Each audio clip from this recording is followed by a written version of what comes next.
السلام علیکم ورحمۃ اللہ۔ اگر امام نے الگ سے فرض پڑھ دیے اور بعد میں مقتدی آئے تو کیا امام صاحب دوبارہ نماز پڑھا سکتے ہیں؟ انجم امان صاحب جی دیکھیں، اگر کسی امام نے یا کسی شخص نے اپنی فرض نماز پڑھ لی ہے اور بعد میں اگر اسے امامت کروانے کا کہا جاتا ہے تو وہ امامت کروا سکتا ہے، بشرطے کہ وہ جب امامت کروائے گا تو دوسری امامت والی نماز اس کی نفل نماز کہلوائے گی۔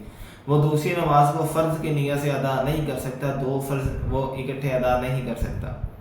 اس کی دلیل صحیح البخاری میں حدیث نمبر 705 ہے کہ حضرت معاذ رضی اللہ تعالیٰ عنہ پہلے رسول اللہ صلی اللہ علیہ وسلم کے پیچھے عشاء کی نماز پڑھا کرتے تھے با جماعت، تب وہ ان کی فرض نماز گردانی جاتی تھی، پھر اس کے بعد وہ اپنے علاقے میں جا کر لوگوں کو عشاء کی نماز کی امامت کروایا کرتے تھے، اور جب وہ امامت کروایا کرتے تھے تو اس حالت میں حضرت معاذ رضی اللہ تعالیٰ عنہ کی نفل ہوتی تھی اور مقتدی جو ہے وہ ان کے پیچھے اپنی فرض نماز ادا کرتے تھے۔